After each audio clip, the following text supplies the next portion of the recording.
Salut, bienvenue sur notre chaîne. Avez-vous déjà eu l'impression de ne pas recevoir l'appréciation ou l'amour que vous méritez totalement? Ça pue, n'est-ce pas? Nous sommes tous parfois un peu pris par ce que les autres pensent de nous. Mais aujourd'hui, nous retournons le scénario. Nous allons leur faire comprendre qu'ils ont commis une énorme erreur en ne vous valorisant pas suffisamment à notre juste valeur. Vous êtes sur le point d'apprendre quelques moyens simples de leur jouer doucement la tête jusqu'à ce qu'ils reconnaissent à quel point vous êtes génial. Très bien les amis, commençons par un exercice rapide pour comprendre pourquoi vous vous sentez si déçus. Pourquoi leur attitude froide ou CS actions dédaigneuses vous ont-elles si durement frappé? Si vous vous sentez écrasé parce que quelqu'un que vous appréciez ne vous montre pas son amour, cela pourrait être le signe que vous donnez un peu trop de pouvoir à ses opinions. N'oubliez pas qu'avant l'arrivée de quelqu'un d'autre, vous étiez déjà solide et complet par vous-même. Parfois, cependant, lorsque nous commençons à chercher l'approbation des autres, nous finissons par nous sentir un peu dans le besoin, ce qui n'est vraiment pas l'ambiance que nous souhaitons. Il est extrêmement crucial d'affronter et d'accepter vos sentiments, mes amis. Ignorer vos émotions ne vous rendra aucun service, mes amis. Vous devez les gérer, les réparer et passer à autre chose. Réaliser que vous valez plus que l'opinion de quelqu'un d'autre est votre première étape pour vous sentir à nouveau au top. Et j'ai quelques astuces intéressantes à partager qui aideront à secouer ceux qui n'ont pas vu votre valeur. Attention spéciale aux dames. Vous obtiendrez des conseils sur la façon de garder un homme intéressé de manière simple mais efficace.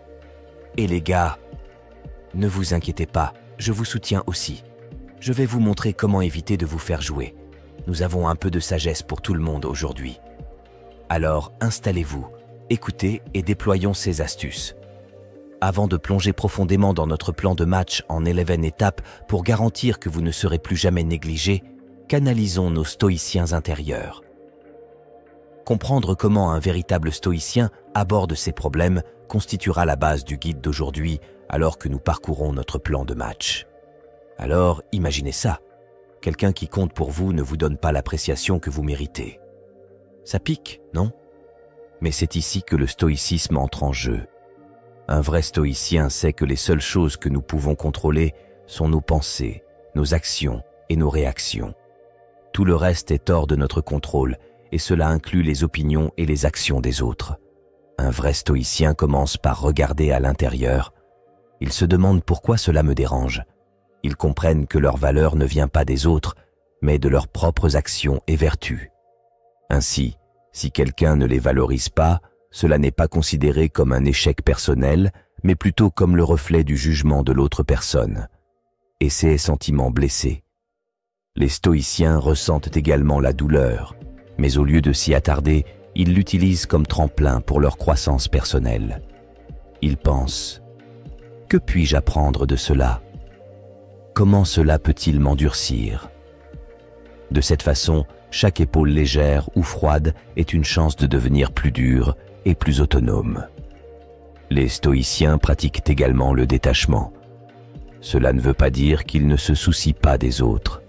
Cela signifie qu'ils gardent une distance émotionnelle pour protéger leur paix intérieure. Ils apprécient la compagnie des autres et apprécient leur affection, mais ils ne comptent pas sur elle. Ils trouvent le bonheur en eux-mêmes et dans leurs propres actions. De plus, les stoïciens sont très attachés à leur propre compassion. Ils se rappellent que je fais de mon mieux. Et ça suffit. En confirmant leur estime de soi, ils se protègent de l'impact négatif d'être sous-évalués par quelqu'un d'autre. Dans le véritable esprit du stoïcisme, ils se concentrent sur l'action. Au lieu d'essayer de changer l'opinion de quelqu'un à son sujet, ils se concentrent sur le fait de vivre correctement et d'agir avec intégrité. Ils restent convaincus que la meilleure vengeance est de ne pas ressembler à celui qui a causé la blessure, Marc Aurèle. Alors que nous déployons aujourd'hui nos 11 étapes, gardons cet état d'esprit stoïque. Apprenons non seulement à leur faire regretter de ne pas nous valoriser, mais apprenons également à dépasser le besoin de leur validation. Avant de passer à nos techniques, mettons l'ambiance avec une activité rapide. Je veux que tous ceux qui regardent tapent « Je m'élève au-dessus » dans les commentaires ci-dessous. Il ne s'agit pas seulement de se vanter. Il s'agit de prendre conscience de sa propre valeur dès le début.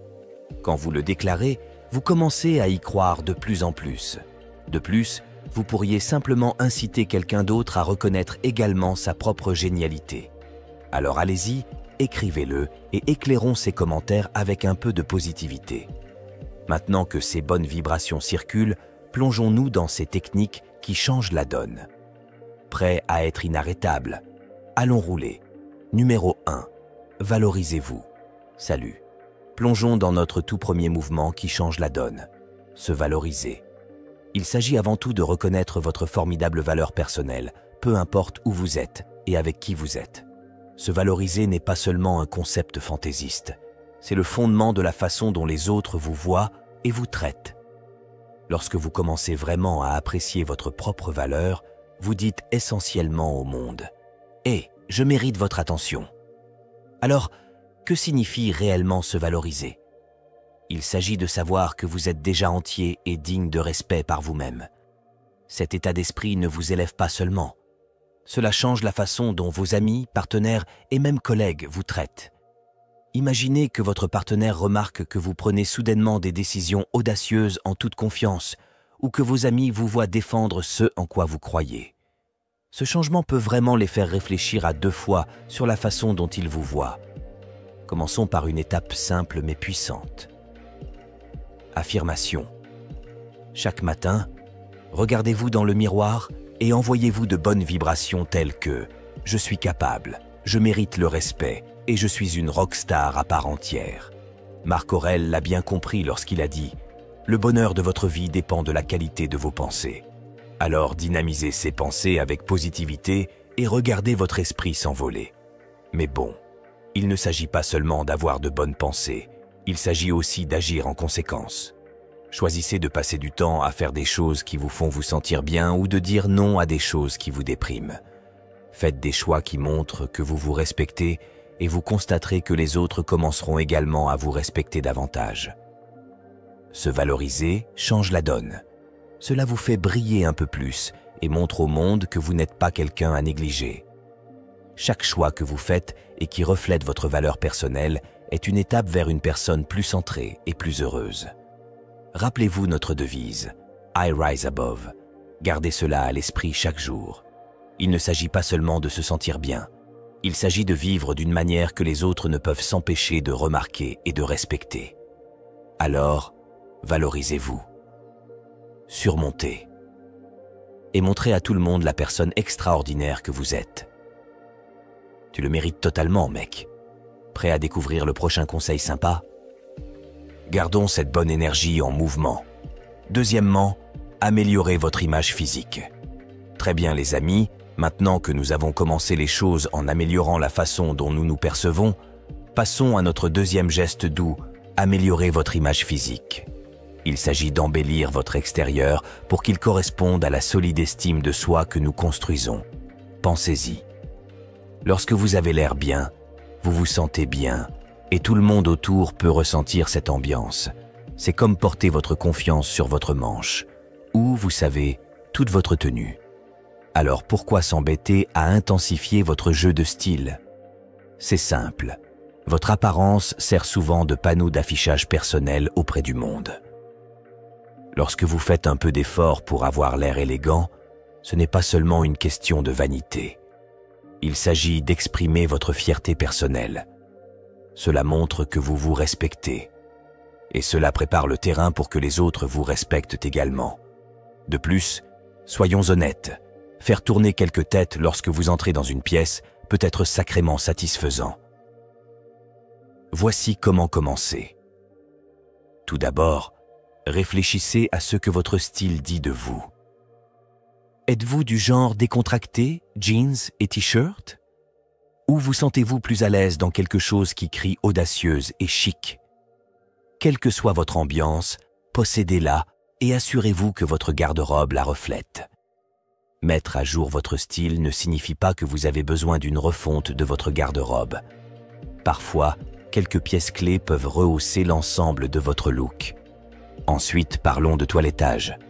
Ce sont les petites choses qui comptent, comme une coupe de cheveux soignée, un rasage frais et propre, ou même s'assurer que vos ongles sont bien rangés. Et oui, les soins de la peau comptent aussi, les amis. Un peu de crème hydratante et un peu de crème solaire peuvent grandement contribuer à vous garder une apparence fraîche. N'oubliez pas que prendre soin de votre peau n'est pas réservé aux femmes. Les gars, monter dans ce train de soins de la peau peut vraiment améliorer votre image. Sortir avec style est une chose, mais maintenir un physique sain est un autre élément majeur de l'amélioration de votre image physique. Il ne s'agit pas d'être déchiré ou maigre. Il s'agit de se sentir fort et en bonne santé. L'exercice régulier stimule vos endorphines, ces hormones du bonheur. Et ça se voit. Vous n'avez pas besoin d'aller au gymnase comme si on vous devait de l'argent. Trouvez simplement des activités qui vous font bouger et que vous appréciez. Qu'il s'agisse de danse, de randonnée, de yoga ou de sport d'équipe, rester actif améliore non seulement votre santé, mais améliore également votre présence globale. Bien manger joue également un grand rôle. Nous l'avons tous entendu, mais manger des légumes et garder la malbouffe au plus bas peut vraiment changer la façon dont vous vous sentez et votre apparence. Une alimentation équilibrée aide à maintenir votre niveau d'énergie à un niveau élevé et soutient tout le bon travail que vous faites avec votre garde-robe et votre routine de soins.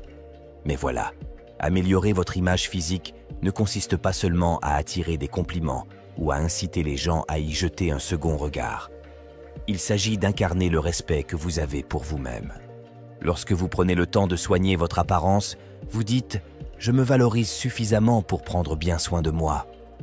Et devinez quoi? Ce genre d'attitude est contagieux. Non seulement les gens commencent à vous voir sous un nouveau jour, mais ils commencent également à vous refléter. Ce respect.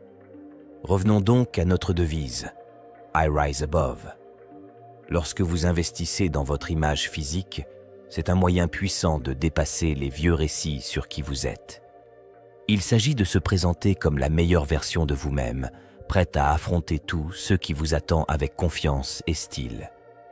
Chaque pas que vous faites pour paraître et vous sentir mieux est un pas vers une plus grande autonomie.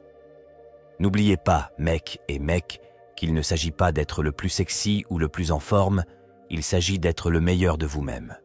Et quand vous vous sentez bien, vous vous sentez mieux. Vous vous élevez vraiment au-dessus de la foule. Continuez à briller et à vous coiffer, mes amis. Vous avez ceci. Prêt à affronter la prochaine grande nouveauté. Gardons cette énergie à circuler et plongeons dans la technique suivante pour continuer à transformer la façon dont le monde voit la personne incroyable que vous êtes déjà. Numéro 3. Souriez plus souvent. Vous savez, exhiber ses blancs nacrés ne consiste pas seulement à paraître amical. C'est un jeu de pouvoir dans le jeu de la vie. Lorsque vous souriez, c'est comme appuyer sur un interrupteur qui éclaire la pièce et votre humeur. Mais voici la partie la plus cool. Lorsque vous souriez davantage, vous n'éclairez pas seulement votre journée, vous transformez la façon dont les autres, vos amis, cette personne spéciale, même vos collègues, vous voient et vous réagissent.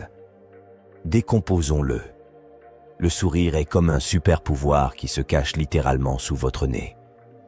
C'est contagieux, les amis. Pensez-y. Lorsque vous souriez à quelqu'un, il est naturel qu'il vous rende son sourire. Ce simple acte peut déclencher une ambiance positive qui se propage plus rapidement que le dernier mème sur les réseaux sociaux. Dans une relation, que ce soit avec votre petite amie ou simplement un bon copain, sourire davantage crée une atmosphère de chaleur et d'ouverture. Cela vous rend plus accessible, plus agréable à côtoyer. Et devinez quoi? Cela donne envie aux gens de traîner davantage avec vous. Imaginez que vous vivez une journée difficile et que votre partenaire arrive, non pas avec un froncement de sourcils correspondant à votre humeur, mais avec un grand et sincère sourire. Cela ne vous fait-il pas vous sentir un peu plus léger, peut-être même plus heureux? C'est le pouvoir d'un sourire. Cela rassure votre partenaire que malgré les hauts et les bas, la chaleur et l'affection sont toujours là. Et si vous êtes célibataire et que le fait d'afficher constamment ce sourire vous donne un air confiant et invitant, c'est attrayant, sans aucun doute. Mais soyons un peu scientifiques pendant une seconde. Sourire n'est pas seulement bon pour votre vie sociale, c'est aussi bon pour votre santé. Il libère des substances chimiques qui font du bien dans votre cerveau, des endorphines, qui sont des analgésiques naturels. Ainsi, non seulement vous avez l'air prêt à affronter le monde, mais vous en avez aussi envie. Maintenant, je sais ce que vous pourriez penser. Mais que se passe-t-il si je n'ai pas envie de sourire? Et c'est tout à fait juste. Nous voulons être réels ici, mais voici une petite astuce. Essayez de commencer votre journée avec le sourire, dès votre réveil. Avant même de vérifier votre téléphone, souriez dans le miroir. Cela peut paraître un peu idiot au début, mais cela donne le ton de la journée. En gros, vous vous dites « Hé, j'ai ça, allez-y, monde !» C'est un petit acte qui peut changer votre état d'esprit plus que vous ne le pensez. Alors, poursuivant notre superbe devise « I rise above », utilisons nos sourires pour faire exactement cela. Lorsque vous souriez, vous dépassez la négativité, le stress et les petits irritants de la vie quotidienne. Vous dépassez également les barrières sociales, rendant les liens plus faciles et plus authentiques. De plus, vous dites silencieusement à tout le monde autour de vous que vous vous valorisez suffisamment pour affronter la journée avec un esprit positif. Gardez ce sourire prêt, mes amis. C'est votre arme secrète pour gagner les cœurs et influencer les gens sans dire un mot. Chaque fois que vous souriez, vous réaffirmez à vous-même et au monde que vous êtes une force de positivité et de charme. Prêt à afficher ce sourire gagnant et à plonger dans la technique suivante. Gardons cette énergie de bien-être et continuons à transformer notre monde, un sourire à la fois. Avant de passer à notre prochain conseil, puis-je vous demander une petite faveur? Si vous appréciez ce que vous avez appris jusqu'à présent et que vous êtes tout sourire en ce moment, allez-y et appuyez sur ce bouton j'aime. Et si vous ne l'avez pas déjà fait, écrasez également ce bouton d'abonnement. Pourquoi, demandez-vous? Eh bien, lorsque vous aimez et vous abonnez, vous dites à YouTube « Hey, ce truc est génial !» Et cela aide à transmettre ces ondes positives à davantage de personnes qui pourraient avoir besoin d'un peu d'encouragement, tout comme vous. Alors, répandons la joie et veillons à ce que davantage de personnes puissent nous rejoindre dans ce voyage d'amélioration personnelle et de positivité. Votre engagement aide vraiment à diffuser ce contenu. Et ensemble, nous pouvons faire une grande différence. Un sourire à la fois. Et vous pensez à cliquer? Certainement pas. Ce serait une grosse erreur. Les prochains conseils que je suis sur le point de révéler changent encore plus la donne. Croyez-moi, vous aurez envie de rester parce que nous arrivons juste à la meilleure partie. Vous ne croirez pas à ce qui se passera ensuite. C'est le genre de secrets qui peuvent sérieusement changer les choses pour vous. Alors, accrochez-vous. Nous sommes sur le point de passer au niveau supérieur. Numéro 4. Soyez gentils, mais limitez les contacts. Très bien. Passons à une autre pièce cruciale du puzzle. Être gentil, mais savoir quand limiter les contacts. Cela change vraiment la donne, les amis. Il s'agit de trouver l'équilibre parfait entre être une personne vraiment gentille et protéger sa propre énergie. Vous voyez, la gentillesse est une force, pas une faiblesse. Cela montre que vous avez un grand cœur, mais voici le kicker. Vous devez vous assurer que vous ne laissez pas ce cœur grand ouvert à n'importe qui. Pensez-y de cette façon. Lorsque vous êtes gentil, vous envoyez de très bonnes vibrations. Cela fait du bien aux gens d'être avec vous, et cela vous fait du bien aussi. Mais parfois, surtout avec des personnes qui ne vous apprécient pas autant qu'elles le devraient, être trop disponible peut les amener à vous prendre pour acquis. C'est là qu'intervient la limitation des contacts. Il ne s'agit pas d'être froid ou distant. Il s'agit de se respecter suffisamment pour fixer des limites. Par exemple, disons que vous avez un ami qui vous contacte uniquement lorsqu'il a besoin de quelque chose. Vous êtes toujours là pour eux, leur prêtant une oreille ou un coup de main. Mais lorsque les rôles sont inversés, ils sont introuvables. C'est ici que vous souriez, offrez un mot gentil, mais gardez également une distance saine. Vous êtes toujours là pour eux, mais vous ne consacrez pas tout votre temps et votre énergie à une relation à sens unique. Ou pensez à un ancien partenaire qui n'a pas vraiment apprécié ce qu'il avait lorsqu'il était avec vous. Il est tentant de les garder proches, en espérant qu'ils verront la lumière. Mais parfois, la meilleure chose à faire est d'être gentil à distance. Sourire. Souhaitez-leur bonne chance, mais évitez de vous laisser trop emporter par leur monde. Cette approche protège non seulement votre cœur, mais envoie également un message puissant indiquant que vous vous valorisez. Intégrer cette technique signifie décider activement à qui revient votre temps et votre attention en fonction de la façon dont ils vous valorisent et vous respectent. Il s'agit d'être généreux avec votre gentillesse, mais intentionnel avec votre énergie. Et voici la partie la plus cool. Lorsque vous commencerez à valoriser davantage votre temps et vos émotions, les autres commenceront également à remarquer et à respecter ces limites. Alors rappelez-vous, faites toujours preuve de gentillesse, mais ne vous étirez pas pour ceux qui ne vous rendent pas l'appareil.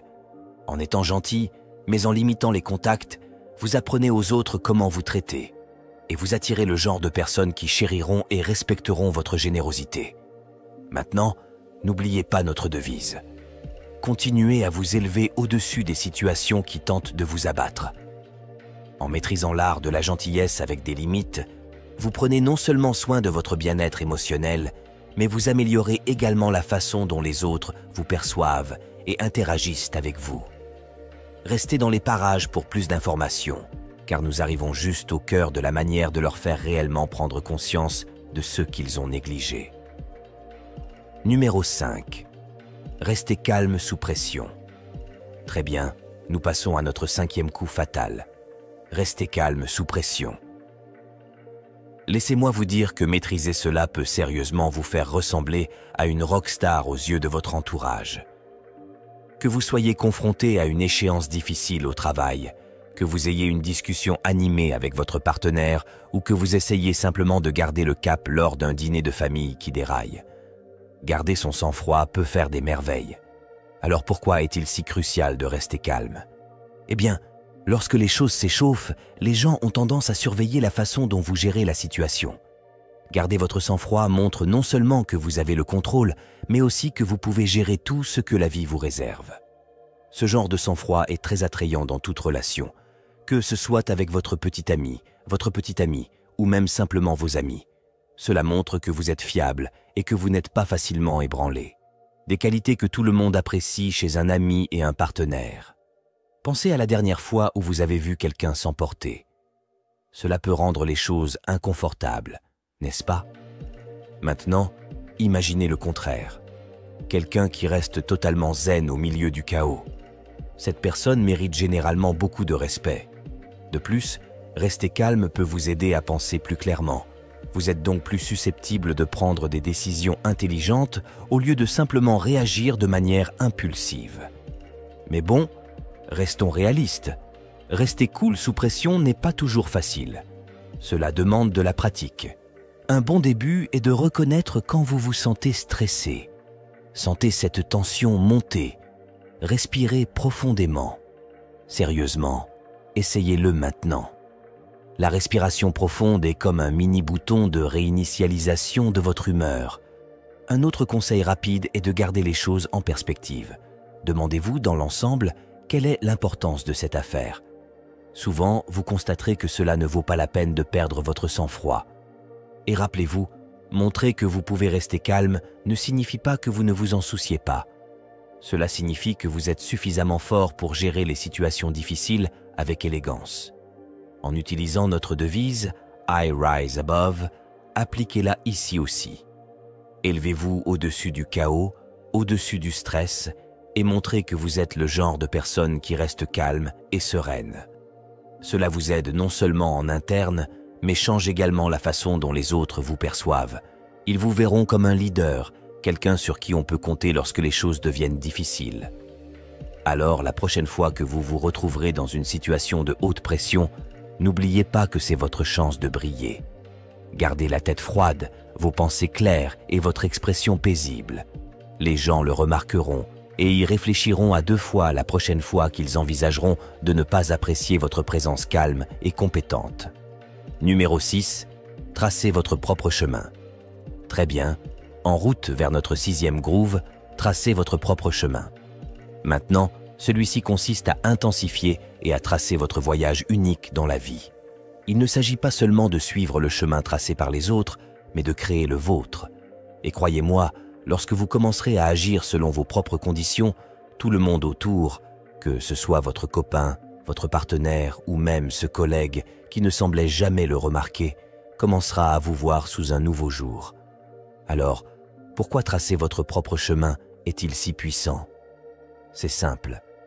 Lorsque vous prenez le contrôle de votre destin, vous respirez la confiance et l'indépendance.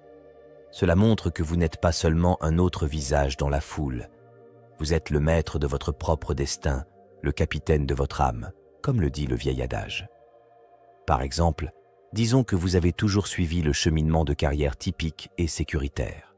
Imaginez le buzz que vous créeriez en créant soudainement votre propre entreprise ou en vous tournant vers une carrière qui vous passionne. Les gens remarquent quand vous osez être différent. Et il ne s'agit pas seulement de faire de grands changements de carrière. Tracer votre propre chemin peut consister à adopter vos passions et passe-temps personnels. Peut-être que vous créez un groupe, que vous vous lancez dans la peinture ou que vous voyagez en solo, vers les endroits dont vous avez rêvé. Lorsque vous remplissez votre vie de choses qui vous rendent véritablement heureux, ce bonheur rayonne. Cela vous rend irrésistiblement attirant, pas seulement sur le plan romantique, mais d'une manière qui attire toutes sortes d'attentions positives. Maintenant, plonger dans cela ne signifie pas que vous déraillez sans plan. Commencez petit. Identifiez ceux qui comptent vraiment pour vous, ceux qui vous motivent. Ensuite, fixez-vous des objectifs réalistes pour réaliser ces rêves. Il s'agit peut-être de vous inscrire à un cours de danse que vous avez toujours voulu essayer ou de planifier un voyage en solo vers une destination que vous épinglez sur votre carte depuis des lustres. N'oubliez pas que tracer votre propre chemin signifie aussi être prêt à marcher seul parfois. Il faut avoir le courage de faire des choix qui ne plairont pas toujours à tout le monde. Mais c'est là toute sa beauté. Lorsque vous choisissez l'authenticité plutôt que l'approbation, Google. Vous renforcez votre estime de soi.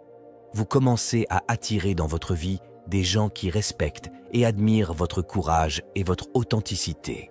Alors, gardez notre mantra à l'esprit. Je m'élève au-dessus. Chaque pas que vous faites sur votre propre chemin vous élève au-dessus des doutes et des hésitations qui vous retenaient auparavant. Vous n'allez pas seulement de l'avant, vous visez de nouveaux sommets. Tracer votre propre chemin est une déclaration selon laquelle vous croyez suffisamment en vous pour montrer la voie. Il s'agit de montrer au monde que l'on n'attend pas la permission de vivre pleinement. Vous le faites et vous le faites avec style. Et pendant que vous tracez votre chemin, rappelez-vous l'impact que vous avez. Chaque choix que vous faites façonne non seulement votre vie, mais constitue également un exemple pour les autres. Soyez le leader que vous êtes censé être et regardez comment d'autres sont également inspirés pour commencer leur voyage. Prêts à continuer à repousser les limites? Allons de l'avant et relevons le prochain défi passionnant. Numéro 7. Tenez bon. Et les amis, c'est parti avec un autre mouvement crucial. Tenez bon. Celui-ci consiste à fixer des limites et à s'y tenir, quoi qu'il arrive. Cela change la donne dans la façon dont les gens vous perçoivent et dans la façon dont vous vous sentez. Lorsque vous tenez bon, vous envoyez un message clair. Vous vous respectez et vous attendez la même chose des autres. Tenir bon, c'est connaître ses valeurs, ses limites et ne pas avoir peur de les défendre. Il s'agit de dire non quand vous en avez besoin et de ne laisser personne vous marcher dessus. Il ne s'agit pas d'être têtu ou difficile. Il s'agit de maintenir votre intégrité et votre respect de soi. Par exemple, dans une relation, si votre partenaire fait quelque chose qui vous dérange, il est important d'en parler. Disons qu'il continue d'annuler des projets à la dernière minute. Au lieu de laisser tomber les choses et de vous sentir frustré, dites-leur comment cela vous affecte et pourquoi cela doit changer. Lorsque vous communiquez calmement et clairement vos limites, vous apprenez aux autres comment vous traiter. Cela s'applique également aux amitiés et aux relations de travail. Imaginez un ami qui emprunte toujours de l'argent mais ne le rembourse jamais, ou un collègue qui vous confie du travail supplémentaire. Il est tentant d'éviter les conflits, mais rester sur ses positions signifie s'attaquer de front à ses problèmes. Expliquez poliment, mais fermement votre position et respectez-la. Au fil du temps, les gens vous respecteront davantage, même si cela est inconfortable au début. Mais comment adopter efficacement cette technique?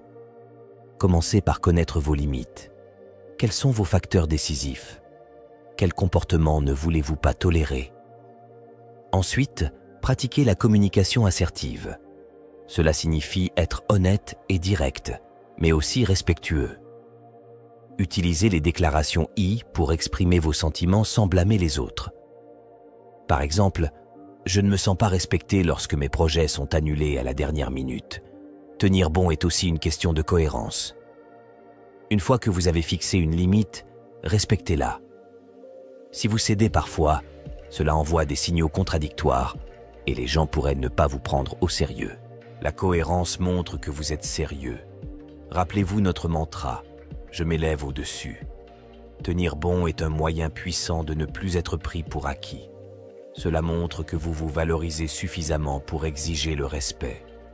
Lorsque vous vous respectez, les autres sont plus susceptibles de vous emboîter le pas. Alors, tenez-vous droit, tenez bon et regardez le respect que vous méritez commencer à vous parvenir. Continuez votre bon travail, les amis. Vous allez très bien. Prêts à en savoir plus ? Maintenons cet élan. Numéro 8. Développez le sens de l'humour. Très bien, les amis. Plongeons-nous dans le 9e joyau de notre liste. Développer le sens de l'humour. Celui-ci change la donne, croyez-moi. Un bon rire ne consiste pas seulement à faire des blagues. Il s'agit de voir le côté plus léger de la vie et de répandre cette joie. Lorsque vous avez le sens de l'humour, vous établissez des liens plus facilement, soulagez le stress et devenez un aimant pour les ondes positives. Pensez-y, qui n'aime pas être avec quelqu'un qui peut le faire rire? Qu'il s'agisse de votre partenaire, de vos amis ou de vos collègues, un peu d'humour peut détendre l'ambiance et rendre les interactions plus agréables. Imaginez que vous avez un rendez-vous et que vous faites une blague au bon moment. Cela brise non seulement la glace, mais montre également que vous êtes confiant et amusant à côtoyer. Ou au travail, si vous parvenez à faire sourire votre équipe lors d'une réunion difficile, cela fait preuve de leadership et de camaraderie. L'humour est également un excellent moyen de lutter contre le stress. La vie peut nous réserver des choses assez difficiles, mais pouvoir en rire permet de garder les choses en perspective. Lorsque vous riez, votre corps libère des endorphines, ces substances chimiques qui améliorent votre humeur et réduisent le stress. C'est comme un accompagnement naturel qui est toujours disponible. Alors, comment développer ce sens de l'humour magique? Commencez par ne pas vous prendre trop au sérieux. Apprenez à rire de vos propres erreurs et considérez-les comme faisant partie du drôle de voyage de la vie. Entourez-vous de gens drôles, regardez des comédies ou lisez des livres humoristiques. Tout ce qui fait rire. Et ne vous inquiétez pas d'être un humoriste. Même un simple rire sincère ou un commentaire léger peut faire des merveilles. Faites également attention à l'humour dans la vie de tous les jours. Parfois, les moments les plus drôles sont ceux qui ne sont pas planifiés. Soyez présents.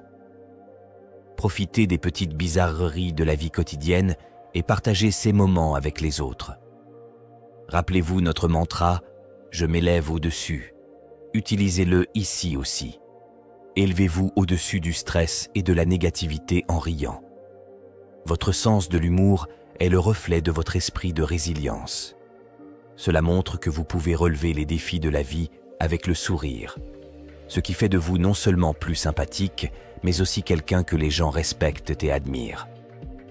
Alors continuez à sourire, continuez à rire et diffusez ces bonnes ondes. Numéro 9. Faites preuve de respect envers tout le monde. Très bien, mes amis. Passons à notre prochain changement de jeu. Faire preuve de respect envers tout le monde. Celui-ci est important car le respect est le fondement de toutes les bonnes relations, que ce soit avec votre partenaire, vos amis ou vos collègues. Lorsque vous traitez tout le monde avec gentillesse et respect, peu importe qui ils sont ou comment ils vous traitent, vous faites preuve d'un niveau de maturité et d'intégrité difficile à ignorer. C'est comme dire « et je m'apprécie moi-même et vous aussi », et cela donne le ton sur la façon dont vous vous attendez à être traité en retour. Pensez-y dans une relation. Lorsque vous montrez constamment du respect à votre partenaire, même en CA de désaccord, cela favorise un sentiment de sécurité et d'appréciation. Votre partenaire se sentira valorisé et compris, ce qui renforcera votre lien. Imaginez avoir un désaccord avec votre petit ami ou votre petite amie, mais au lieu de crier ou de vous mettre sur la défensive, vous écoutez et parlez calmement. Cela montre que vous respectez leurs sentiments et leurs opinions, ce qui peut faire une énorme différence dans la façon dont les conflits sont résolus. Dans les relations amicales, faire preuve de respect signifie être là pour vos amis, les écouter et valoriser leur point de vue. Il s'agit de les traiter de la manière dont vous souhaitez être traités. Lorsque vos amis vous voient constamment montrer du respect, non seulement ils vous apprécieront davantage, mais ils seront également plus susceptibles de vous rendre ce respect. Au travail, le respect est crucial. Que vous ayez affaire à votre patron, vos collègues ou vos subordonnés, traiter chacun avec respect peut créer un environnement de travail positif et productif. Cela montre que vous êtes professionnel et attentionné, des qualités très appréciées dans tout travail. Alors, comment montrer du respect à tout le monde? Commencez par écouter plus que vous ne parlez. Accordez toute votre attention aux gens lorsqu'ils parlent. Utilisez un langage poli et faites attention à votre ton. Reconnaissez les opinions et les sentiments des autres, même si vous n'êtes pas d'accord avec eux. Des gestes simples comme dire s'il vous plaît et merci peuvent faire beaucoup de chemin. Rappelez-vous notre devise. Je m'élève au-dessus s'applique ici aussi. En faisant preuve de respect envers tout le monde, vous dépassez la mesquinerie et la négativité. Vous créez autour de vous un espace positif qui attire le respect et la gentillesse en retour. Le respect est une voie à double sens, et lorsque vous montrez l'exemple, vous constaterez que les autres sont plus susceptibles de vous traiter avec le même niveau de respect. Alors allez-y, montrez à tous ceux que vous rencontrez que vous les respectez et observez comment cela transforme vos interactions et vos relations. Numéro 10. Définissez votre espace. Très bien les amis, passons à une autre technique puissante. Définissez votre espace. Il s'agit de créer un environnement qui reflète qui vous êtes et favorise votre bien-être. Votre espace, qu'il s'agisse de votre maison, de votre espace de travail ou même des cercles sociaux dans lesquels vous évoluez, joue un rôle important dans la formation de votre état d'esprit et de votre niveau d'énergie. Astérisque. Alors, assurons-nous que c'est un espace qui vous élève. Pensez à votre maison ou à votre chambre personnelle. Est-ce encombré et chaotique ou ressemble-t-il à un sanctuaire où vous pouvez vous détendre et vous ressourcer?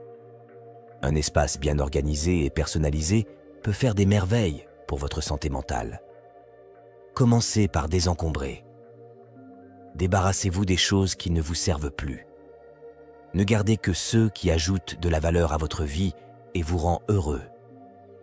Ajoutez peut-être quelques éléments qui vous inspirent, comme des photos, des plantes ou des œuvres d'art.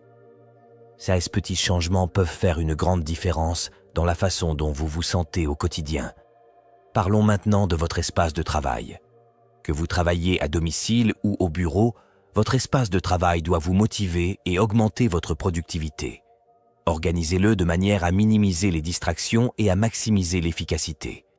Des touches personnelles comme une citation de motivation, une photo de famille ou même une petite plante peuvent rendre votre environnement de travail plus agréable et moins stressant. N'oubliez pas votre espace social. Les personnes avec qui vous vous entourez ont un grand impact sur votre vie. Définissez votre cercle social en passant du temps avec des personnes qui vous élèvent et vous soutiennent, et éloignez-vous de celles qui apportent de la négativité. Cela ne signifie pas couper durement les gens, mais plutôt donner la priorité à votre bien-être et faire des choix conscients quant aux personnes avec qui vous passez votre temps. Définir votre espace consiste à créer un environnement qui vous soutient au mieux. Rappelez-vous notre devise. Je m'élève au-dessus. Lorsque vous définissez votre espace, vous préparez le terrain pour votre propre réussite et votre bonheur. Il s'agit de s'élever au-dessus du chaos et de créer un refuge où vous pourrez prospérer. Alors prenez en charge votre environnement et observez comment il transforme votre vie, prêt à prendre le contrôle de votre espace et à en faire vraiment le vôtre. Continuons sur cette lancée et plongeons dans notre technique finale. Numéro 11. Éliminez la négativité de votre vie. Salut les amis, nous avons atteint notre dernier tournant dans la donne. Éliminez la négativité de votre vie. Celui-ci est un gros problème car la négativité est comme un nuage qui bloque tout votre soleil. Imaginez vivre une vie où vous êtes libéré de toutes les ondes toxiques qui vous entraînent vers le bas. Cela semble incroyable, n'est-ce pas? Allons-y et voyons comment y parvenir. Tout d'abord, parlons de ce à quoi ressemble la négativité. Il peut s'agir de relations toxiques, de doutes constants de soi ou même simplement d'une habitude de toujours s'attendre au pire. Ces influences négatives s'insinuent dans nos vies et commencent à affecter ce que nous ressentons. Agissons, et même selon la façon dont nous nous percevons, il est temps de mettre cette négativité de côté. Pensez à vos relations, à votre partenaire, à vos amis, à votre famille et même à vos collègues.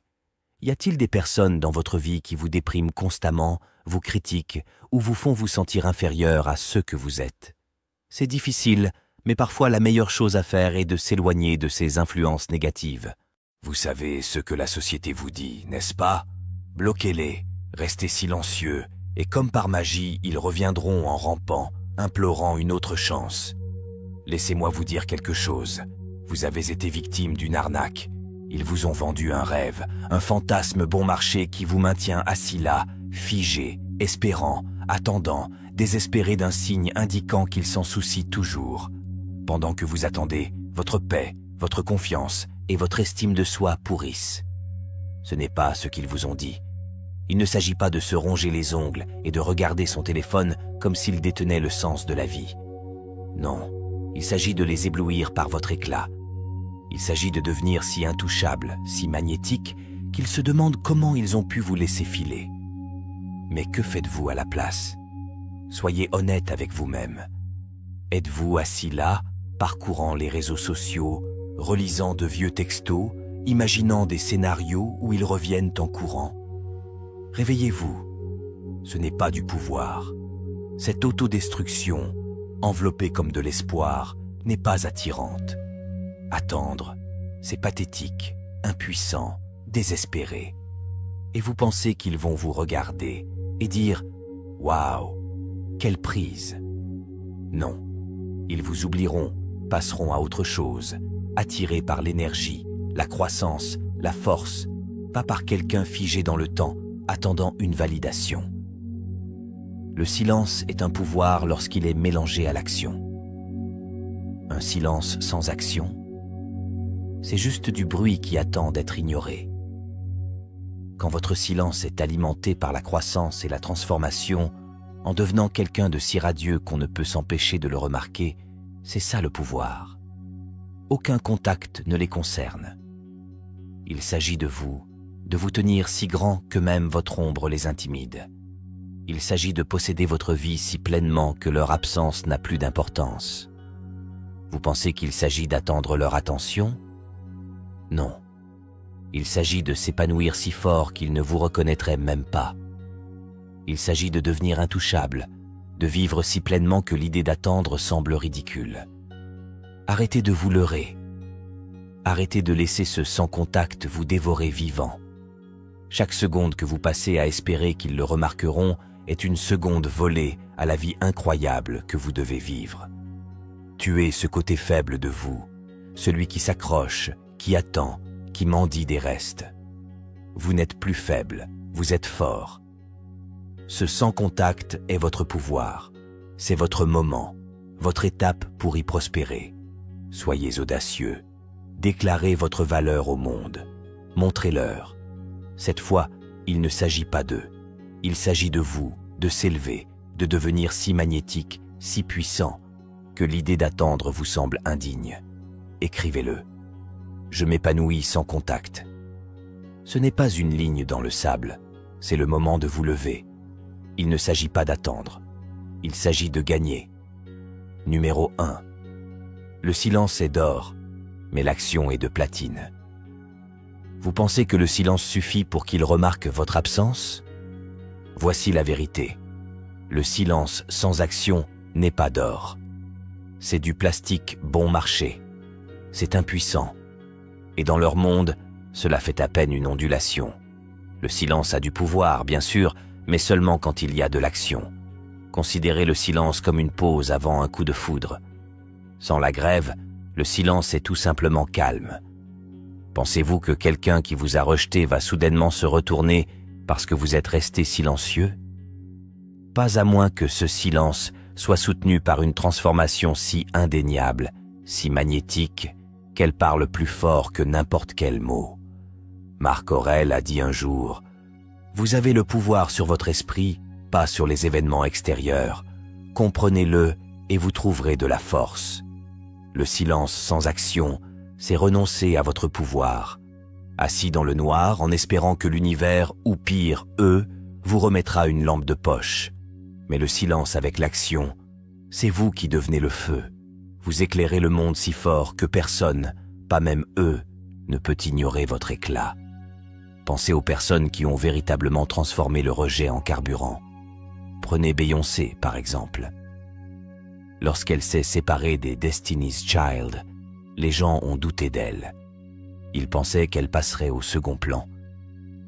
Est-elle restée assise en silence, attendant que le monde remarque son absence? Non, elle s'est mise au travail. Elle s'est transformée en une icône mondiale. Quelqu'un de si imparable que son silence face aux sceptiques se transformait en rugissement lorsqu'il était soutenu par l'action. Son silence n'était pas passif. C'était le calme avant l'ouragan. Ou pensez à Michael Jordan, exclu de l'équipe de basket-ball de son lycée. Est-ce qu'il boudait dans un coin, espérant que son entraîneur regretterait cette décision? Non. Il est resté silencieux et est passé à l'action. Il a passé des heures à s'entraîner jusqu'à devenir le plus grand basketteur de tous les temps. Son silence était d'or car son action était de platine. Maintenant, revenons à vous. Vous utilisez aucun contact, dans l'espoir d'attirer quelqu'un qui a pris ses distances. Vous pensez que votre silence les rendra curieux, qu'ils se demanderont s'ils ont perdu quelque chose d'irremplaçable. Et peut-être, juste peut-être, qu'ils le feront. Mais seulement si ce silence s'accompagne d'action. Le silence sans croissance n'est qu'un vide. Le silence avec la croissance est une force de la nature. Imaginez ceci. Vous n'êtes pas simplement assis tranquillement. Vous allez à la salle de sport et remodelez votre corps pour qu'il donne la meilleure version de vous-même. Vous vous lancez dans de nouvelles passions, créez de l'art, créez une entreprise ou apprenez une compétence que vous avez toujours voulu maîtriser. Vous progressez de toutes les manières possibles, de sorte que lorsqu'ils regardent dans votre direction, ils ne soient pas simplement curieux. Ils sont abasourdis, aveuglés par l'éclat de quelqu'un qu'ils n'auraient jamais pensé que vous pourriez devenir. Voici la dure vérité. S'ils vous ont rejeté, ils ne voyaient déjà pas votre valeur. Alors pourquoi attendez-vous leur validation? Pourquoi utilisez-vous le silence comme une arme sans l'aiguiser par l'action? Muhammad Ali a dit un jour « Ce ne sont pas les montagnes à gravir qui vous épuisent, c'est le caillou dans ta chaussure. Vous attendez, c'est le caillou. C'est ce qui vous retient, pas eux. Si vous souhaitez utiliser le silence comme un outil, faites-le fonctionner pour vous. Laissez-les voir votre absence non pas comme un vide, mais comme une transformation. Laissez-les se demander « Qu'ont-ils fait ?» Laissez votre nouvelle énergie être si indéniable que même leur indifférence ne peut y résister. Mais cela ne se produit pas par magie. Cela se produit par le travail, par l'action. Pensez au silence comme à une corde d'arc. Tirez-le sans le relâcher, et ce n'est que de la tension. Mais relâchez-le avec précision, avec force, et il devient une force qui atteint sa cible. Votre silence doit être l'attraction, mais votre action doit être la libération. Sans la collaboration des deux, vous n'aurez qu'une énergie gaspillée. Regardez-vous profondément dans le miroir. Utilisez-vous le silence comme excuse pour ne rien faire? Ou le laissez-vous alimenter votre transformation? Espérez-vous qu'il remarque votre absence? Ou travaillez-vous si dur que vous remarquerez à peine la leur? Parce que c'est le vrai test ici. Arrêtez d'attendre qu'ils entendent le silence. Commencez à leur faire ressentir. Construisez-vous si haut, grandissez si férocement, que votre silence rugit plus fort que tout ce que vous pourriez dire. Devenez la personne qui n'a plus besoin d'eux pour voir sa valeur, parce que vous êtes trop occupé à la vivre. Il ne s'agit pas de les récupérer, il s'agit de vous récupérer. Alors utilisez votre silence à bon escient. Mélangez-le avec l'action et laissez les résultats parler d'eux-mêmes. Avant d'aller plus loin, si vous avez des questions ou des pensées qui vous viennent à l'esprit, ne vous retenez pas. Laissez vos commentaires ci-dessous. Et si tout ce que j'ai dit jusqu'à présent résonne avec vous et a du sens, cette vidéo mérite bien un « j'aime », non? Alors, allez-y, appuyez sur le bouton « j'aime » et assurez-vous de vous abonner pour continuer ce voyage ensemble. Maintenant, passons à quelque chose qui va vraiment changer votre vision des choses. Deuxième point, arrêtez de souhaiter qu'il vous manque. Faites en sorte qu'il regrette de vous avoir perdu. La société vous dit que la règle du « no contact » consiste uniquement à leur manquer. On vous dit de disparaître comme un fantôme pour qu'ils réalisent soudainement qu'ils ne peuvent pas vivre sans vous. Ça a l'air bien, n'est-ce pas? Mais voici le piège. C'est un mensonge, une arnaque, un doux conte de fées vendu aux désespérés. Pendant que vous êtes là à espérer qu'ils ressentent votre absence, ils vivent leur vie. Et vous, vous êtes coincé, laissant vos pensées vous dévorer vivant. Souhaiter n'est pas du pouvoir. Souhaiter est une faiblesse déguisée en espoir. Soyons réalistes, pensez-vous qu'ils restent éveillés la nuit, pleurant votre absence pendant que vous rejouez chaque souvenir dans votre tête? Non, ce n'est pas le cas, et chaque seconde que vous perdez à souhaiter qu'ils vous remarquent est une seconde que vous leur donnez. Pourquoi leur donnez-vous votre pouvoir? Pourquoi laissez-vous leur indifférence contrôler votre histoire? Voici la dure vérité. Vous n'avez pas besoin qu'ils vous manquent. Vous devez leur faire regretter de vous avoir perdu. Et cela ne se produit pas en restant assis en silence, en regardant votre téléphone et en espérant un miracle. Cela se produit par l'action, en vous transformant en quelqu'un qu'ils se souviendront et réaliseront qu'ils n'ont jamais mérité. Marc Aurèle a dit un jour « La meilleure vengeance est de ne pas ressembler à son ennemi. Arrêtez de souhaiter leur attention. Arrêtez de vouloir qu'ils ressentent votre douleur. Au lieu de cela, devenez quelqu'un de si fort, de si indéniable, que leur regret ne vient pas de vous manquer. Il vient de réaliser qu'ils ne pourront plus jamais vous avoir. Imaginez ceci, vous n'êtes pas un fantôme qui hante leurs pensées. Vous êtes un phénix renaissant de ses cendres, brillant si fort que même leur indifférence ne peut vous ignorer. Vous êtes un phénix. Vous ne chuchotez pas « Est-ce que je te manque ?» Vous rugissez « Regarde ce que tu as perdu ». Prenez Beyoncé par exemple. Quand la vie lui a offert la trahison, est-elle restée là à souhaiter que les choses redeviennent comme avant? Pas du tout. Elle a canalisé cette douleur en puissance. Elle a construit un empire si fort que quiconque osait la sous-estimer ne pouvait même plus atteindre son niveau. Beyoncé n'a pas seulement fait qu'elle manque aux gens, elle leur a fait regretter d'avoir douté d'elle. Et il ne s'agit pas seulement de célébrité. Pensez à Thomas Edison, qui a fait face à échec après échec. Est-il resté assis là, souhaitant que le monde reconnaisse sa valeur? Non. Il a continué à inventer et à innover jusqu'à devenir un nom que personne ne pouvait oublier. C'est ce que vous devez faire. Vous n'attendez pas qu'ils vous voient. Vous devenez quelqu'un qu'ils ne peuvent pas ignorer. Voici une métaphore. Souhaiter, c'est comme s'asseoir dans un bateau sans rame, regardant le rivage que vous voulez atteindre, en espérant que la marée vous y portera. Le regret, c'est quand vous prenez les rames, ramez de toutes vos forces et construisez une toute nouvelle vie sur un meilleur rivage, tellement bon qu'ils se retrouvent bloqués sur l'ancien, à regarder ce qu'ils n'auront plus jamais. Vous devez comprendre cela. Le regret est un sous-produit de votre croissance, pas de votre silence. Vous ne pouvez pas souhaiter que quelqu'un vous manque, mais vous pouvez travailler si dur sur vous-même, progresser si férocement, qu'ils ne peuvent s'empêcher de vous voir sous un jour différent. Et quand ils le font, il est trop tard. Arrêtez de vous concentrer sur eux. Arrêtez d'espérer qu'ils vous remarqueront. Chaque once d'énergie que vous dépensez à attirer leur attention est une énergie gaspillée pour quelqu'un qui a déjà choisi de détourner le regard. Utilisez plutôt cette énergie pour alimenter votre ascension. Allez à la salle de sport, lisez des livres, suivez des cours, poursuivez des objectifs qui enflamment votre âme. Laissez leur indifférence être le carburant de votre feu, et non les chaînes qui vous retiennent. Épictète a dit un jour, « Ce qui compte, ce n'est pas ce qui vous arrive, mais la façon dont vous y réagissez. » En ce moment, vous êtes à la croisée des chemins. Vous pouvez soit rester là à souhaiter, attendre et dépérir, soit vous lever, prendre le contrôle et devenir la personne que vous êtes censé être. Celle qui ne se contente pas d'avancer, mais qui progresse. Pensez-y. S'ils ne vous appréciaient pas quand ils vous avaient, pourquoi les appréciez-vous encore maintenant qu'ils sont partis? Pourquoi donnez-vous la priorité à quelqu'un qui ne voit pas votre valeur? C'est comme polir un miroir brisé et espérer qu'il reflètera votre éclat. Arrêtez ça. Laissez leur distance être le signe dont vous avez besoin pour déverser tout cet amour, toute cette énergie en vous. Rappelez-vous ceci, le regret ne vient pas du silence.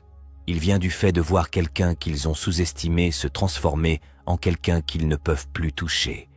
Faites-leur regretter de ne pas avoir vu votre valeur en devenant quelqu'un de si magnétique, si puissant, que même leur souvenir de vous semble hors de portée. Et avant de commencer à réfléchir, mais s'ils ne le regrettent pas, laissez-moi vous arrêter là. Qui s'en soucie? Il ne s'agit pas d'eux. Il s'agit de vous. Le regret n'est qu'un effet secondaire de votre réussite. Votre croissance, votre éclat, votre ascension, c'est la vraie victoire. Alors arrêtez de souhaiter, commencez à travailler, arrêtez d'espérer, commencez à construire. Il ne s'agit pas de leur manquer, mais de réaliser que vous êtes un univers qu'ils étaient trop aveugles pour voir. Déposez ceci dans les commentaires. Je m'élève, je conquiers. Que ce soit votre déclaration, il ne s'agit pas de les attendre, mais de gagner pour vous. Troisièmement, le blocage est facile, et c'est pourquoi vous l'achetez. Le blocage est le pansement moderne contre le chagrin. C'est la première chose que les gens vous disent de faire quand quelqu'un vous brise le cœur. Bloquez-les, disent-ils, comme si appuyer sur un bouton effaçait toute la douleur, tous les souvenirs, tout le chaos émotionnel qu'ils ont laissé derrière eux. Et vous savez pourquoi vous l'achetez? Parce que c'est facile. Le blocage ressemble à du pouvoir. Cela ressemble à du contrôle. Vous vous convainquez que les exclure numériquement signifie les exclure émotionnellement. Mais voici la dure vérité. Bloquer quelqu'un ne vous guérit pas, cela cache simplement le désordre. C'est l'équivalent de balayer la poussière sous le tapis. Bien sûr, cela semble propre pendant un moment, mais la saleté est toujours là, purulente, attendant de refaire surface. Laissez-moi vous demander quelque chose. Quel est votre objectif? Est-ce de véritablement avancer ou de créer l'illusion de la force? Le blocage peut vous donner un high momentané, mais cela ne change rien à l'intérieur de vous. S'ils occupent toujours vos pensées, si leurs actions ont toujours un pouvoir sur vos émotions, alors les bloquer n'est rien d'autre qu'un placebo. C'est une solution rapide à un problème à long terme. Marc Aurèle a dit « Vous avez le pouvoir sur votre esprit, pas sur les événements extérieurs. Comprenez-le et vous trouverez de la force. » Bloquer quelqu'un est un événement extérieur. C'est une action que vous entreprenez pour éviter d'affronter le vrai problème, la partie de vous qui leur donne encore de l'espace dans votre esprit. La vraie force ne vient pas d'appuyer sur un bouton. Elle vient du fait qu'ils soient si complètement dépassés que leur présence ou leur absence n'a plus d'importance. Pensez-y de cette façon. Bloquer, c'est comme ériger un mur entre vous et un feu. On ne voit plus les flammes, mais on sent toujours la chaleur. Le feu ne s'éteint pas simplement parce que vous avez construit un mur, il brûle toujours et continuera de brûler jusqu'à ce que vous preniez des mesures pour l'éteindre. Maintenant, parlons de ce qui fait vraiment mal. Le blocage est facile, cela semble être une solution rapide, mais ce n'est pas le cas. C'est aussi une astuce pour éviter le dur travail de guérison. Et savez-vous quoi? La guérison n'est pas censée être facile. C'est censé être inconfortable, stimulant et transformateur. C'est pourquoi ça marche. La croissance ne se produit pas dans la zone de confort. Elle se produit lorsque vous faites face au feu et que vous le traversez. Prenez quelqu'un comme Oprah Winfrey. Elle n'a pas bloqué sa douleur ni caché les défis que la vie lui lançait. Elle les a affrontés, les a surmontés et a transformé ses luttes en carburant pour son ascension. Elle n'a pas simplement bloqué la négativité, elle l'a surpassée. Et maintenant, elle est un symbole de force et de résilience. C'est la différence entre bloquer et prospérer. Ou pensez à J.K. Rowling. Rejetée par d'innombrables éditeurs, fauchée et en difficulté, elle aurait pu bloquer le monde et abandonner. Au lieu de cela, elle a fait face à tous les rejets et a transformé sa douleur en l'une des séries de livres les plus réussis de l'histoire. Le blocage ne la rendait pas plus forte. Persévérer l'a fait. Lorsque vous bloquez quelqu'un, posez-vous cette question. Les bloquez-vous pour protéger votre tranquillité ou parce que c'est plus facile que de gérer la douleur? Il y a une énorme différence. Le blocage peut être une limite, bien sûr, mais seulement s'il est associé à une action. Si vous ne faites pas le travail nécessaire pour guérir, grandir et prospérer, alors les bloquer n'est qu'un moyen de retarder l'inévitable. Voici la réalité. Le véritable pouvoir ne vient pas du fait de les exclure. Il vient du fait que vous vous construisiez tellement qu'ils n'ont plus accès à vous. Non pas à cause d'un bouton sur lequel vous avez appuyé, mais parce que vous avez atteint un niveau qu'ils ne peuvent pas atteindre. C'est le pouvoir, c'est la liberté. Le blocage est facile, prospérer est difficile. C'est pourquoi tant de gens choisissent la voie de la facilité. Ils veulent l'apparence de la force sans faire le travail pour y parvenir. Mais laissez-moi vous dire quelque chose. Le chemin facile ne mène jamais à la grandeur.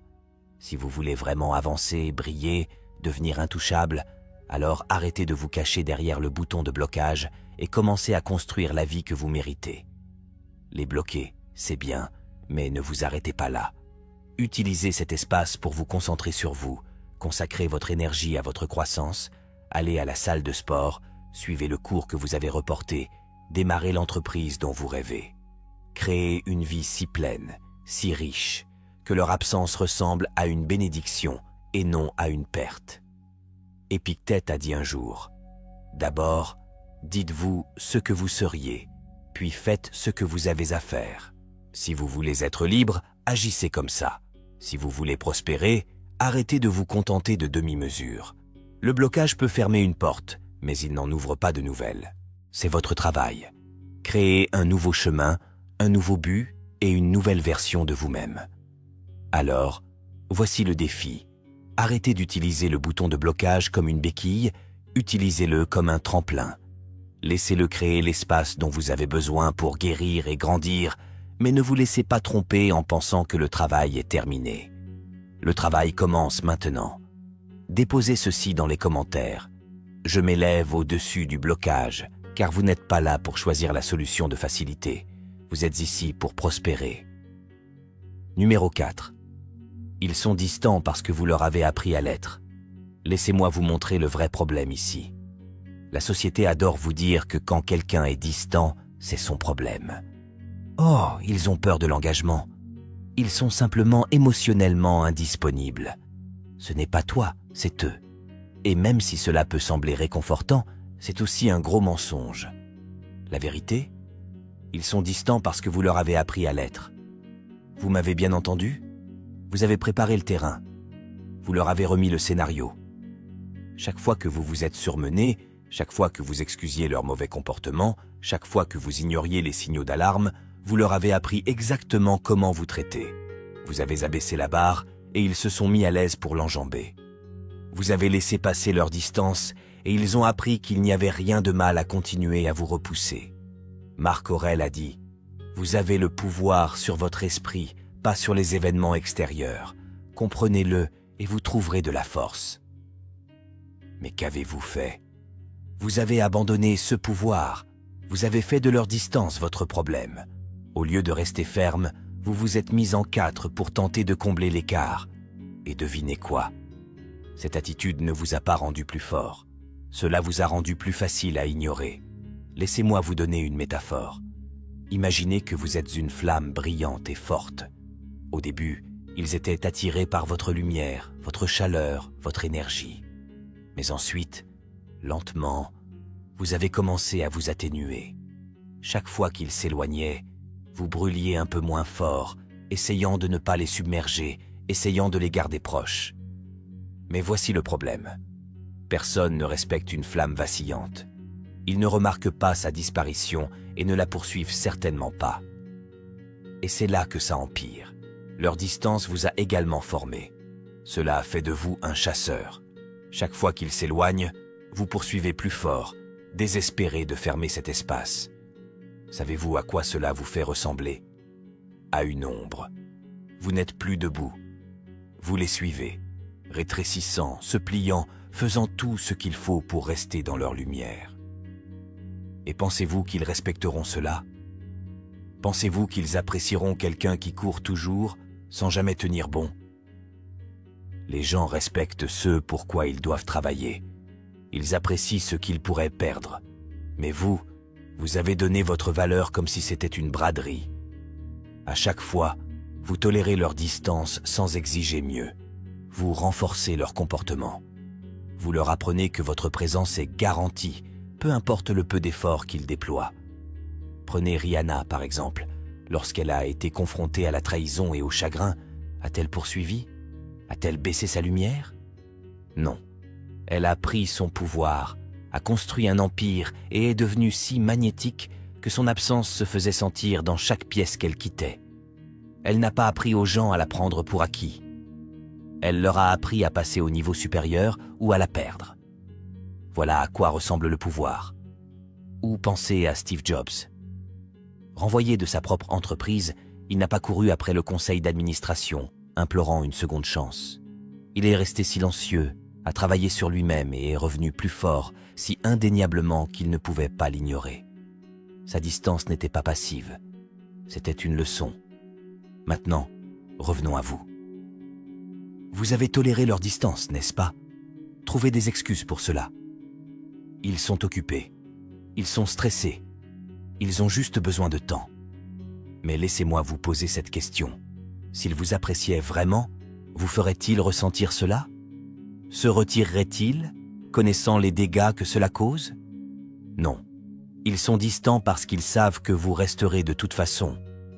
Vous leur avez appris que la distance n'a aucune conséquence. Il est temps de réécrire la leçon. Arrêtez de courir après eux. Arrêtez de vous plier. Arrêtez d'essayer de combler l'écart qu'ils ont créé. S'ils sont éloignés, laissez-les rester distants. Laissez leur absence leur apprendre ce que votre présence signifiait vraiment. Parce que voici la vérité. Si quelqu'un vous apprécie, il ne laissera pas la distance grandir. Et s'il ne vous apprécie pas, pourquoi gaspillez-vous votre énergie avec eux?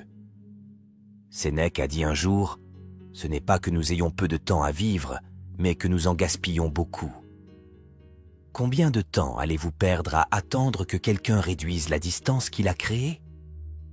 Combien de temps encore laisserez-vous leurs efforts timides dicter votre valeur? Voici ce que vous devez faire. Arrêtez de leur apprendre que vous tolérerez leur distance. Apprenez-leur que votre temps, votre énergie et votre présence sont des privilèges et non des garanties. Commencez par récupérer votre pouvoir. Lorsqu'ils s'éloignent, ne les poursuivez pas. Tenez bon. Concentrez-vous sur vous-même. Utilisez cette distance comme une opportunité de grandir, de vous épanouir, de devenir quelqu'un de si incroyable que son absence ressemble à une bénédiction et non à une perte. N'oubliez pas que les gens apprennent de vos actions, pas de vos paroles. Si vous voulez qu'ils vous valorisent, commencez par vous valoriser. Si vous voulez qu'ils vous respectent, montrez-leur à quoi cela ressemble de se tenir droit, de brûler intensément, d'être la flamme qui éclaire le monde, pas l'ombre qui le suit. Déposez ceci dans les commentaires. Je leur apprends comment me traiter. Écrivez-le, croyez-le et vivez-le. Parce que tu n'es pas là pour chasser qui que ce soit.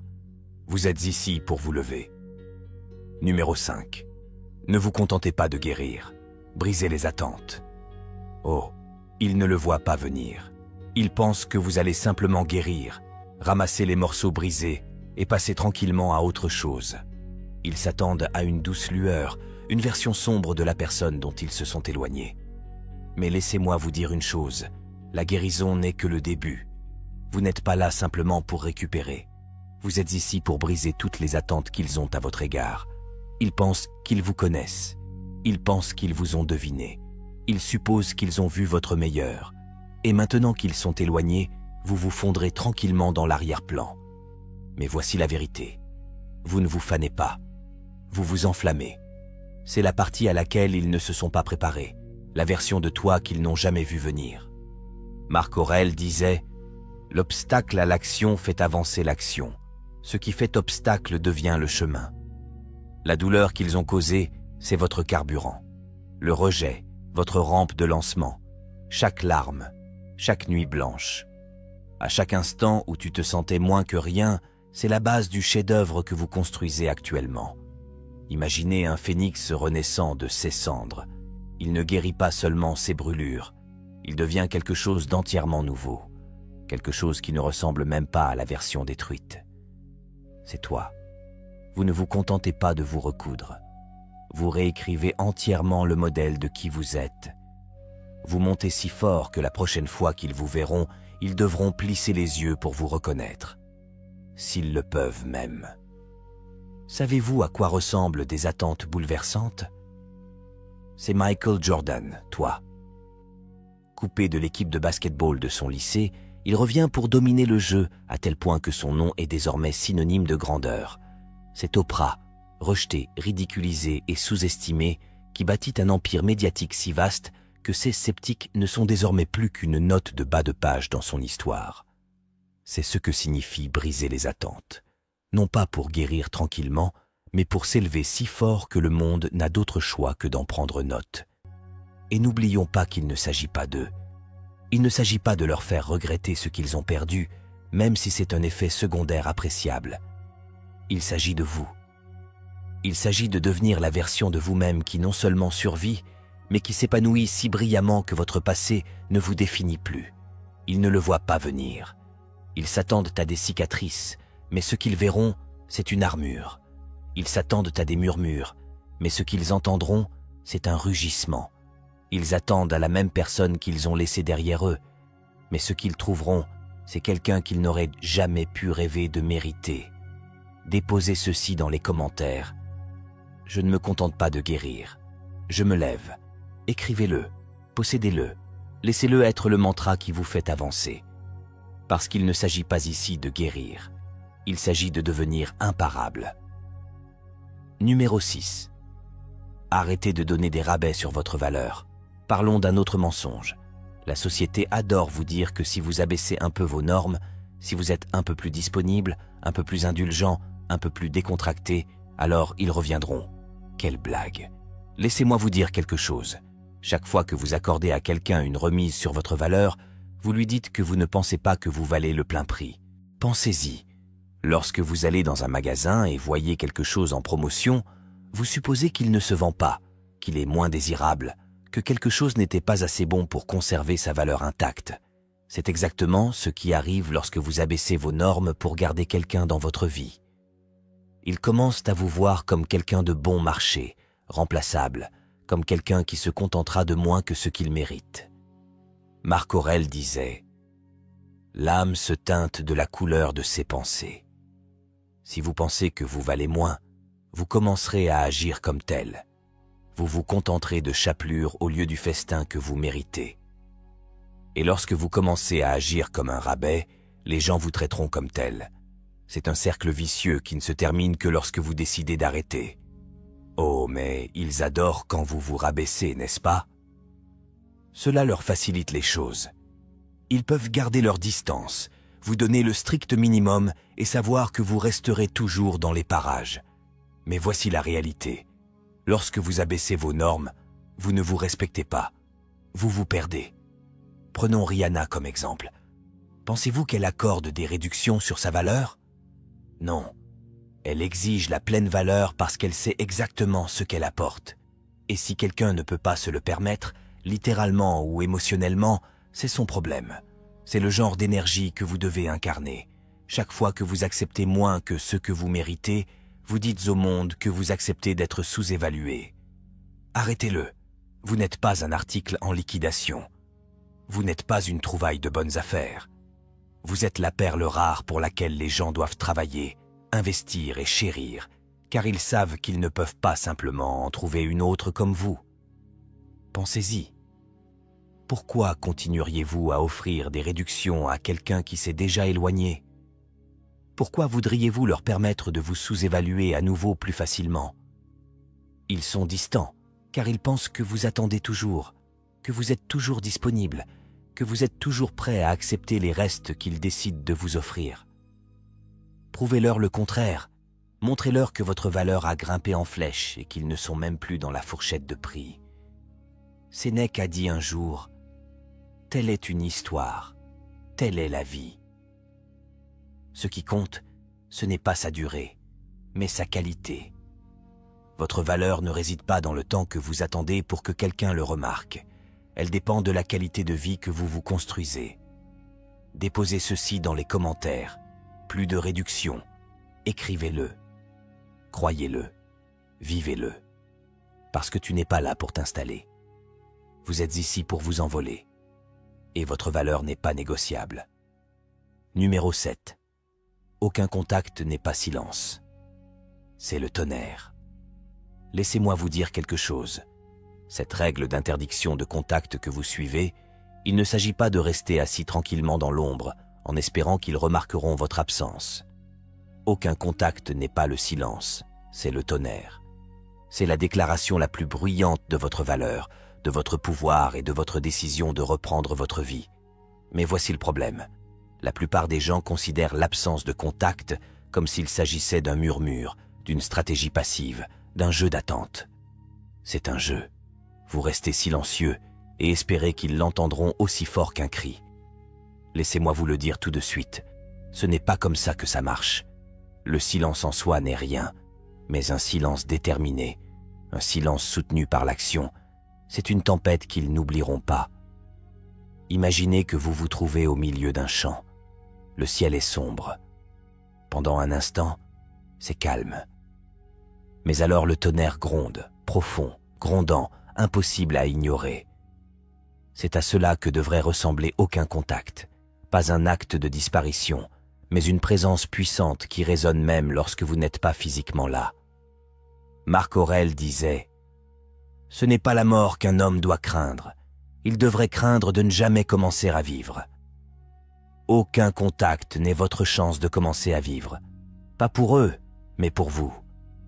Il ne s'agit pas de leur prouver quoi que ce soit.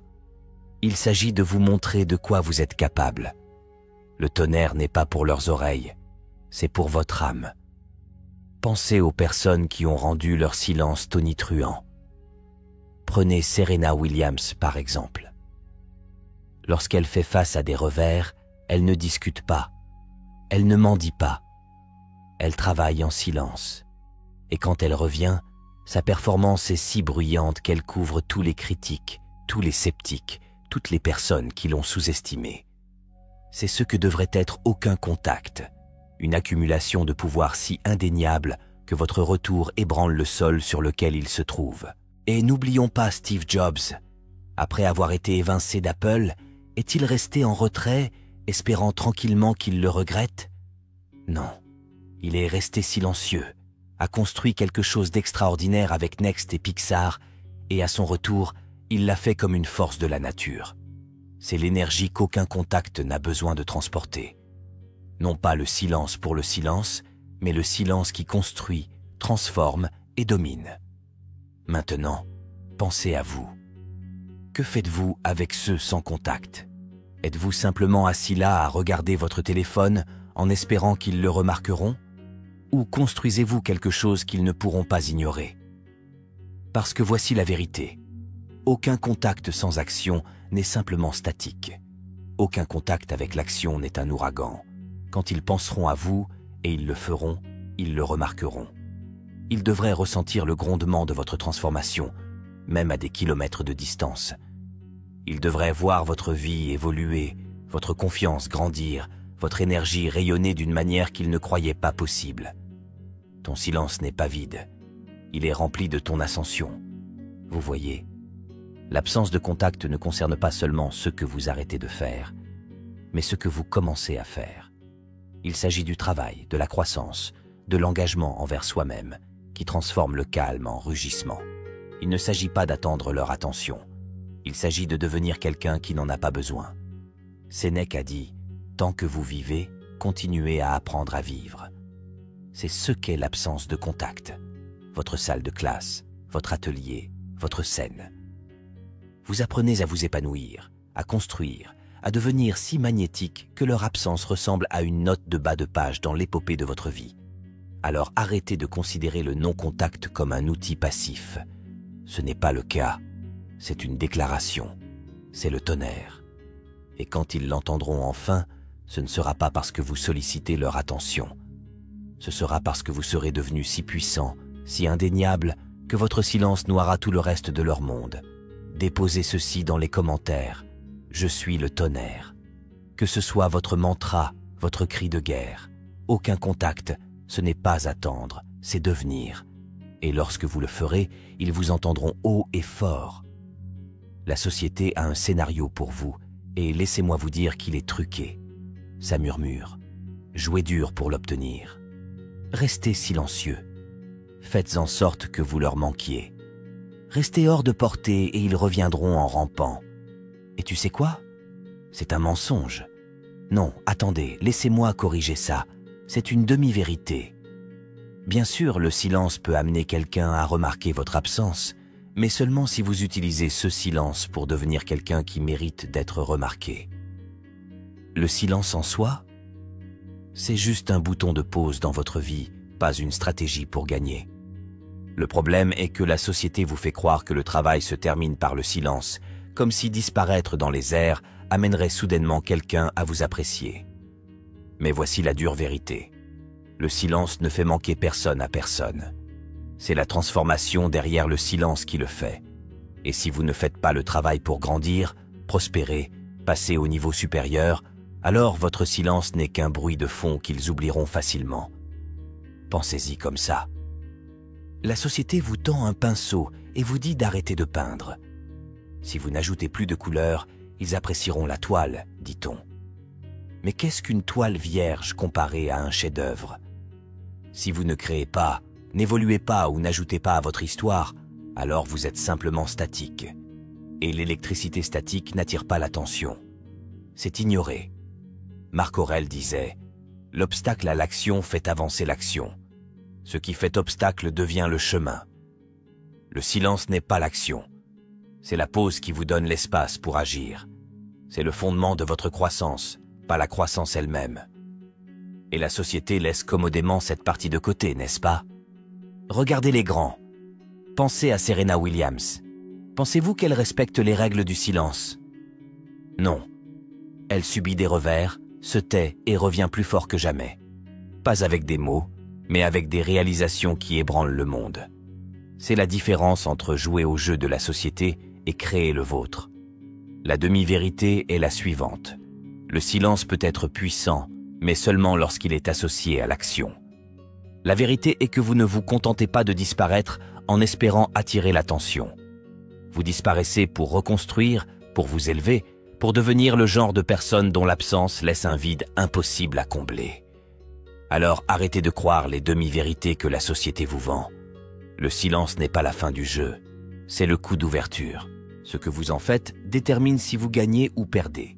Déposez ceci dans les commentaires, je ne m'efface pas, je m'élève. Écrivez-le, croyez-le et vivez-le. Parce que vous n'êtes pas là pour suivre leur scénario. Vous êtes ici pour écrire le vôtre. Nous y sommes donc. Nos contacts ne consistent pas à attendre, à souhaiter ou à jouer à des jeux. Il ne s'agit pas d'espérer qu'ils remarqueront votre silence ou ressentiront votre absence. Il s'agit de devenir. Il s'agit d'utiliser l'espace qu'ils ont laissé pour construire quelque chose d'extraordinaire. On ne gagne pas en restant assis. Vous ne gagnez pas en espérant qu'ils regretteront de vous avoir perdu. Vous gagnez en rendant votre croissance impossible à ignorer. Laissez le monde voir le tonnerre que vous apportez, le feu que vous allumez, le chef-d'œuvre que vous créez à partir des cendres de ce qu'ils ont laissé derrière eux. Il ne s'agit pas de les récupérer, il s'agit de te récupérer. Et quand vous le ferez, oh, ils le ressentiront. Ils verront la tempête que vous êtes devenue, mais d'ici là, vous ne vous en soucierez même pas. Si cette vidéo vous touche, rendez-moi service. Appuyez sur ce bouton « J'aime » pour faire savoir au monde entier que vous avez fini de jouer petit. Assurez-vous de vous abonner également, car votre voyage ne s'arrête pas là. Cela ne fait que commencer. Restez audacieux, restez imparables, et à bientôt dans le prochain.